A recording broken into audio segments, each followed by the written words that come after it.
Sungguhnya orang-orang yang bertakwa itu akan berada di surganya Allah Subhanahu wa taala bersama dengan aliran sungai yang lainnya. Ada 3 hal yang dilakukan oleh orang-orang yang muttaqin ini. Dan ketiganya ini insya Allah bisa implementasi di bulan Ramadan.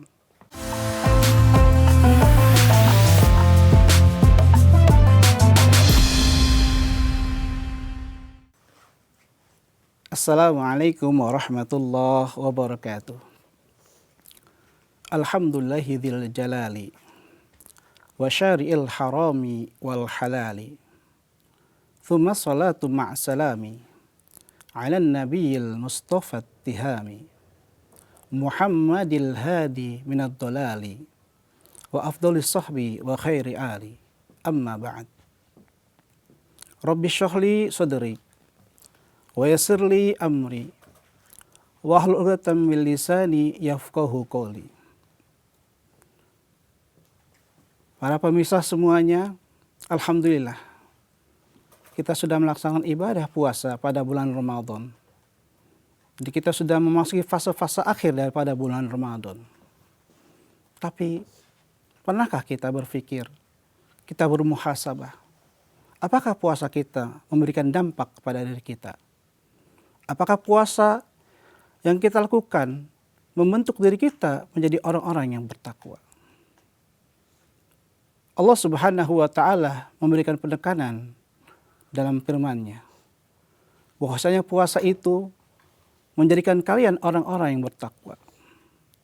Allah Subhanahu wa taala memakai diksi la'allakum tattaqun dalam surat Al-Baqarah. La'alla itu bermakna bisa 2. Ya. Maknanya bisa 2. Yang pertama bermakna litaraji, ya, pengharapan. Yang kedua adalah litawaqu, yaitu suatu kepastian. Ya. Kapan la'ala ini dimaknai litaraji? Ketika kita mengharap kepada makhluk Allah, kepada manusia. Ketika dinisbatkan la'ala ini kepada Allah Subhanahu wa taala, maka maknanya menjadi litawaqu, suatu kepastian. Jadi ketika kita berpuasa di bulan Ramadan dengan sebaik-baiknya puasa, kita menjaga diri kita dari membatalkan puasa, kita menjaga diri kita dari anggota tubuh kita dari suatu yang membatalkan puasa, dan juga kita menjaga kita punya hati dan pikiran, insya Allah kita akan menjadi orang-orang yang bertakwa. La'allakum tattaqun, agar kalian menjadi orang-orang yang bertakwa. Tattaqun dalam gramatikal bahasa Arab adalah fiilnya fiil mudhari. Ya. Ada fiil madi, ada fiil mudhari, ada fiil amar dalam gramatikal bahasa Arab. Nah, Allah memakai kata tattaqun, yaitu fiil mudhari. Ya. Fiil mudhari itu adalah suatu pekerjaan, ya, untuk menerangkan waktu. Ya. Baik waktu yang sekarang maupun waktu yang akan datang. Ya. Secara eksplisit sesungguhnya Allah yang menekankan bahwa takwa itu bukan hanya kalian nanti. Takwa itu dari mulai sekarang. Dan mungkin nanti setelahnya. Jadi esensi takwa di sini ketika kita puasa adalah kita menjaga diri kita saat ini, bahkan mungkin nanti setelah Ramadan selesai. Artinya ada istimrar. Ada keistimewahan kita, keistiqomahan kita dalam kita beribadah. Karena takwa di sini berkelanjutan. Lantas, kalau kita sudah menjadi orang bertakwa, apa yang kita dapatkan? Ya. Allah Subhanahu wa taala berfirman dalam surat Az-Zariyat, A'udzu billahi minasyaitonir rajim. Bismillahirrahmanirrahim. Innal muttaqina fi jannati wa 'uyun. Sungguhnya orang-orang yang bertakwa itu akan berada di surganya Allah Subhanahu wa taala bersama dengan aliran sungai yang lainnya. Akhidina ma atahum min rabbihim.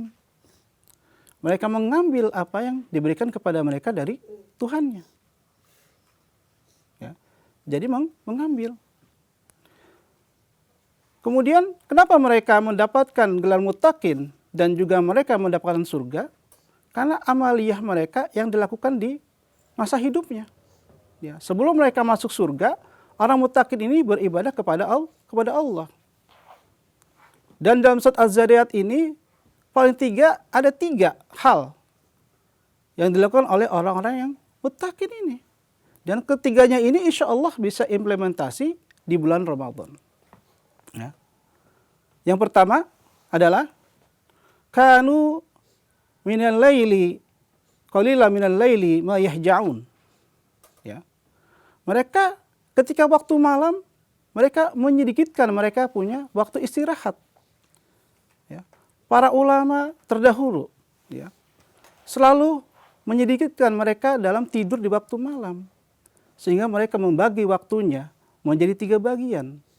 Sepertiga yang pertama mereka lakukan untuk produktivitas, mengaji, menulis dan sebagainya. Kemudian sepertiga kedua mereka gunakan untuk beristirahat. Ya, mereka tidur. Ya. Kemudian sepertiga selanjutnya mereka gunakan untuk beribadah kepada Allah Subhanahu wa taala. Oleh sebab itu, di bulan Ramadan ini kita perbanyak ibadah kita kepada Allah Subhanahu wa taala dan mengurangi istirahat kita di waktu malam. Ya. Kemudian apalagi setelah kita mengurangi tidur. Ya. Wabil ashari hum yastaghfirun. Ya. Ketika waktu sahur mereka selalu minta ampunan kepada Allah Subhanahu wa taala. Mereka beristighfar kepada Allah. Fastaghfiruh innahu kana ghaffara. Maka ketika kamu minta ampun kepada Allah, pasti Allah akan mengampunimu. Kapan mereka meminta ampun? Bil ashar, pada waktu sahur. Maka itulah salah satu waktu yang istijabah, waktu yang diijabah. Kemudian yang ketiga adalah wa fi amwalihim haqqul lis-sa'ili wal mahrum. Nah, dalam harta mereka ada hak orang-orang as-sa'ili wal mahrum, orang yang meminta-minta dan orang yang menjaga kehormatannya. Jadi dalam harta kita semuanya ada hak orang lain yang kita harus berikan kepada mereka. Al-Quran membedakan ada as-sa'il, ada al-mahrum. Apa perbedaan keduanya? As-sa'il adalah orang yang membutuhkan, orang yang kekurangan, orang miskin yang membutuhkan dan mereka meminta. Ya. Sedangkan al-mahrum adalah orang-orang yang secara ekonomi juga membutuhkan. Mereka termasuk orang-orang yang berhak menerima zakat, sedekah dan sebagainya. Tapi perbedaannya adalah al-mahrum ini mereka menjaga kehormatannya dengan tidak meminta-minta kepada orang lain. Jamaah yang dirahmati Allah Subhanahu wa taala. Mari bersama-sama kita semuanya berlomba-lomba kebaikan untuk menjadi orang-orang yang bertakwa. Dan semoga kita semuanya tergolong ke dalam orang-orang yang muttaqin dan insya Allah mendapatkan balasan surga dari Allah Subhanahu wa taala. Sekian dari saya, Mustaqim dari Du'afa. Wassalamualaikum warahmatullahi wabarakatuh.